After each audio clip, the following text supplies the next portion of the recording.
Baik,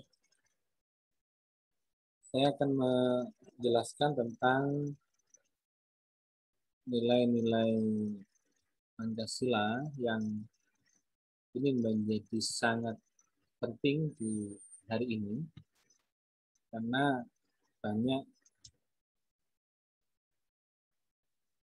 masyarakat Indonesia atau sebagian masyarakat Indonesia yang mulai tidak memahami tentang apa sebenarnya sila-sila yang ada di dalam Pancasila.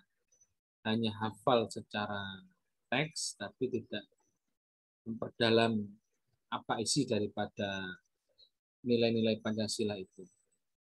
Saya akan menyampaikan ini, kita langsung membicarakan butir-butir Pancasila saja, yang itu menjadi sangat penting untuk kita diskusikan. Kelihatan ini ya? Kelihatan? Oke. Yang pertama, kalau kita mendalami makna daripada ketuhanan yang Maha Esa, ada beberapa butir-butir yang ada di dalam sila yang pertama, yaitu adalah bahwa bangsa Indonesia percaya dan takwa terhadap Tuhan yang Maha Esa. Kita tahu masyarakat Indonesia dari dulu memiliki satu keyakinan. Nenek moyang kita itu memiliki satu keyakinan dan satu agama yang diyakininya menjalankan aturan-aturan, perintah-perintah kalau dalam Islam adalah syariah-syariah yang ada di dalam agamanya masing-masing dan menjauhi sesuai aturan atau norma agama yang berlaku. Artinya, ketika masyarakat Indonesia ini sudah mempunyai satu kepercayaan, keyakinan kepada agama yang sudah diyakininya, aturan-aturan yang sudah ditetapkan di dalam agamanya masing-masing, kalau saya memaknainya itu tidak mungkin ada orang yang melakukan sesuatu hal yang dilarang. Karena setiap manusia itu melakukan aturan-aturan yang sesuai dengan agama yang diyakini. Tidak ada satupun agama yang memberikan satu perintah untuk saling menyakiti misalnya. Saya rasa tidak ada agama apapun untuk memerintahkan melakukan saling menyakiti, itu tidak ada. Misalkan untuk mencuri itu pun saya rasa tidak ada agama yang memberikan satu perintah itu. Justru itu adalah larangan-larangan yang ada di dalam agamanya masing-masing. Oleh karenanya, kalau masyarakat Indonesia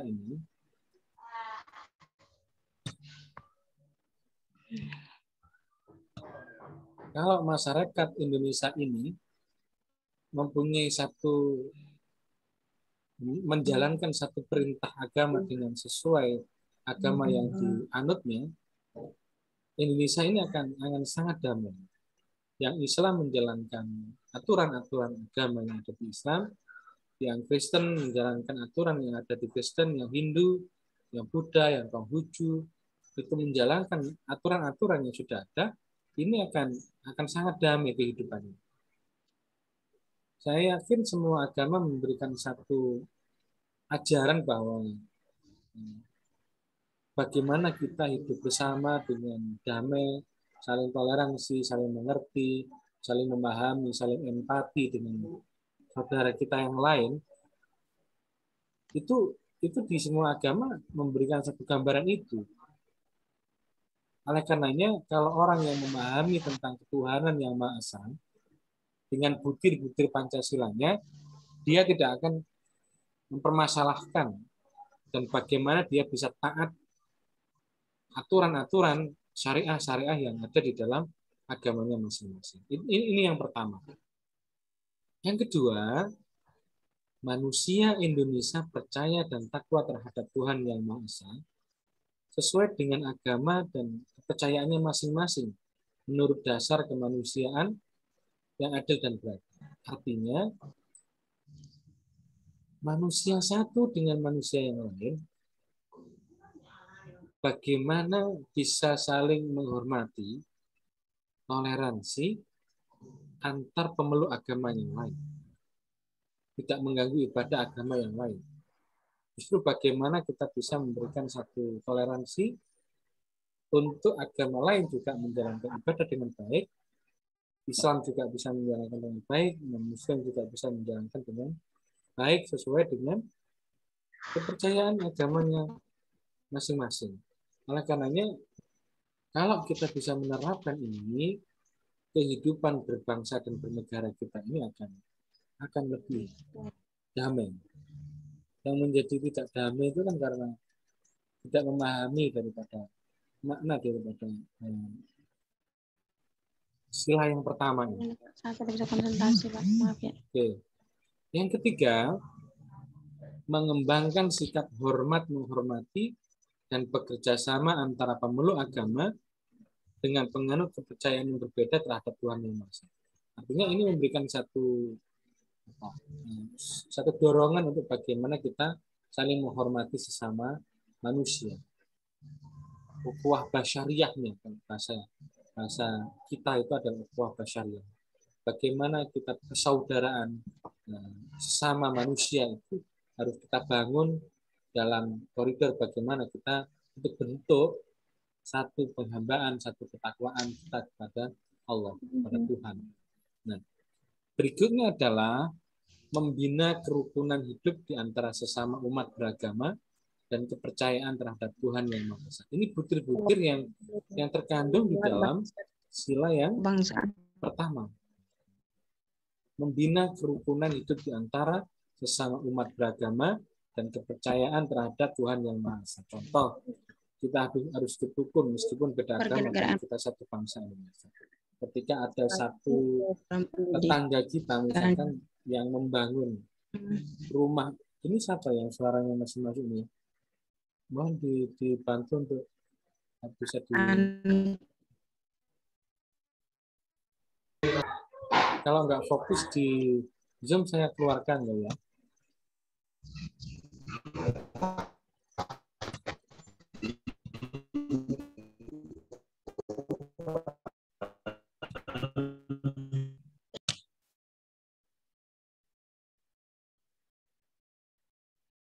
Oke. Saya berharap semua bisa fokus di Zoom-nya masing-masing. Kalau masih suaranya masuk bisa dimatikan. Kalau enggak saya keluarkan dari Zoom ya. Oke, saya lanjutkan. Butir yang keempat di dalam sila yang pertama ini adalah membina kerukunan hidup di antara sesama umat beragama.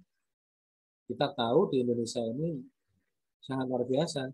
Bagaimana ketika membangun rumah di tetangganya itu saling membantu. Saling membantu satu dengan yang lain. Dan itu tidak membedakan agamanya. Mau agamanya non-Muslim, agama Islam, agama Hindu, apa dan sebagainya, tapi bisa rukun untuk membangun rumah bersama-sama.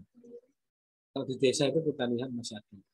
Misalkan kita membangun jembatan, bagaimana kita bisa membangun bersama di situ? Tidak ada satu perbedaan antara agama. Nah ini harus kita renungkan bersama. Apakah Indonesia masih seperti itu? Atau masih ada orang-orang yang ingin mengoyak-ngoyak perdamaian Indonesia, kedamaian kehidupan yang ada di Indonesia, dengan dalih apapun itu. Karena Pancasila adalah satu kesepakatan Pandifati kita, pendiri Indonesia ini, untuk bagaimana menjadikan satu ikatan yang kuat agar Indonesia ini bisa hidup berdampingan, hidup damai dalam kemajemukan. Dalam banyaknya keberbedaan, kebinekaan itu tetap menjadi satu. Yang kelima dari butir sila yang pertama adalah agama dan kepercayaan terhadap Tuhan Yang Maha Esa adalah masalah yang menyangkut hubungan pribadi manusia dengan Tuhan Yang Maha Esa. Setiap manusia bebas memilih agama yang sudah disahkan pemerintah. Artinya di Indonesia tidak ada satu paksaan dari siapapun itu untuk orang memeluk agama. Masyarakat Indonesia mau memilih agama mana yang dipeluknya, itu hak dari setiap individu manusia masyarakat Indonesia. Tidak boleh ada paksaan. Yang Kristen memaksa yang Islam misalnya, yang Buddha memaksa yang Islam atau yang Kristen dan sebagainya. Tidak ada satupun orang yang boleh memaksa masyarakat Indonesia untuk memilih agama yang dianut. Punya hak mutlak individu masyarakat Indonesia untuk memilih agama mana yang diyakini, dipercayai, dan dipeluknya. Tidak boleh kita ada paksa. Yang berikutnya, mengembangkan sikap saling menghormati, kebebasan menjalankan ibadah sesuai dengan agama dan kepercayaannya masing-masing. Saling menghormati ketika ada pemeluk agama lain yang sedang menjalankan ibadah. Nah, ketika kita tahu bahwa setiap agama mempunyai satu rutinitas ibadah dan menjalankan ibadah yang diyakininya, kita juga harus mampu untuk bisa bagaimana menghormatinya. Sama dengan orang lain di non-Muslim, juga bisa harus mampu untuk bisa menghormati ibadah atau agama Islam misalkan menjalankan ibadahnya. Tidak boleh ada tekanan-tekanan yang itu menjadikan harmonisasi yang misalnya menjadi keruh. Ini tidak boleh. Air yang sudah yang sudah bening ini, yang sudah bersih ini, jangan sampai terkotori dengan satu hal yang itu menjadikan ketidakdamaian di Indonesia. Yang ketujuh, tidak memaksakan suatu agama dan kepercayaan terhadap Tuhan Yang Maha Esa kepada orang. Kita dilarang memaksa suatu agama kepada orang lain. Karena itu urusan dia dengan Tuhannya, kita hanya diwajibkan mengingatkan saja. Oleh karenanya, ini menjadi sangat penting untuk kita pahami tentang butir-butir nilai-nilai Pancasila di dalam sila yang pertama. Kita lanjutkan ke sila yang kedua. Nanti setelah itu bisa dilanjutkan kepada presentasi yang hari ini akan menyampaikan. Yang kedua, tentang kemanusiaan yang adil dan beradab. Kita lihat butir-butirnya. Mengakui dan memperlakukan manusia sesuai dengan harkat dan martabat sebagai makhluk Tuhan Yang Maha Esa. Tidak boleh sewenang-wenang ya terhadap sesama manusia, mempunyai hak yang sama. Artinya kita tidak boleh memaksakan satu hak kita kepada hak orang lain, karena hak orang lain juga mempunyai hak masing-masing. Jadi kita tidak boleh sewenang-wenang. Kalau ada orang Indonesia, masyarakat Indonesia itu sewenang-wenang kepada orang lain, kepada masyarakat lain, ini berarti tidak sesuai dengan butir Pancasila yang kedua, kemanusiaan yang adil dan beradab. Kedua, mengakui persamaan derajat, persamaan hak, kewajiban, asasi manusia, tanpa membedakan suku, keturunan, agama, kepercayaan, jenis kelamin, kedudukan sosial, warna kulit, dan sebagainya.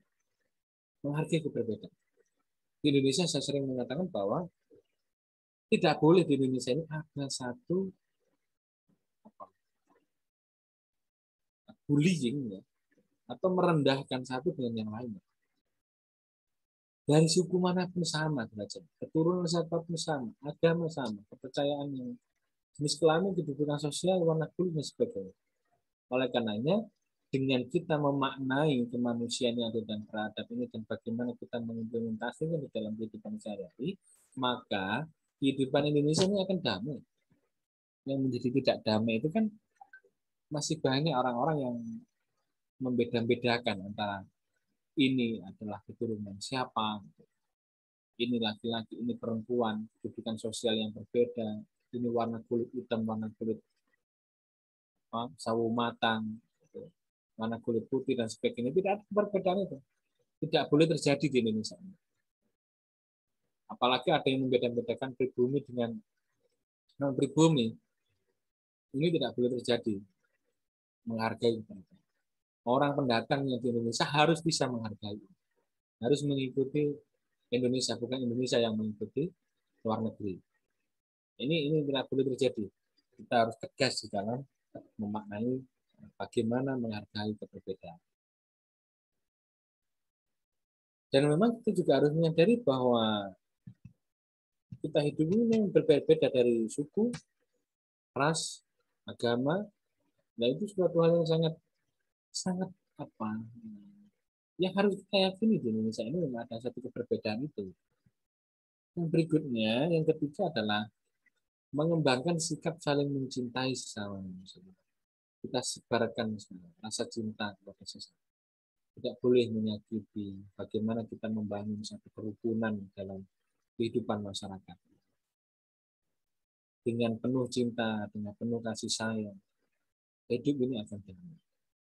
Dengan kita menerapkan sila yang kedua tadi itu.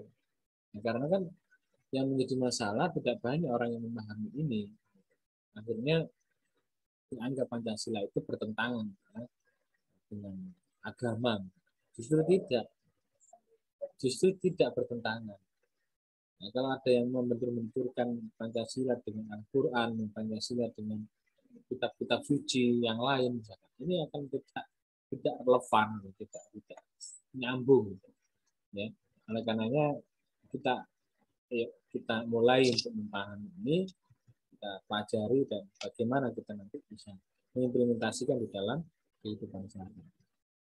Yang keempat, mengembangkan sikap saling tenggang rasa dan tepos liro.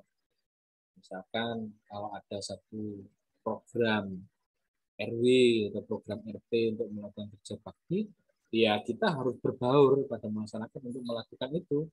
Jangan sampai hidup individual, hidup sendiri, tidak mau bertetangga, dan sebagainya.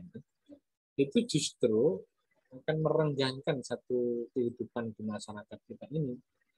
Sikap tenggang rasa itu sangat penting.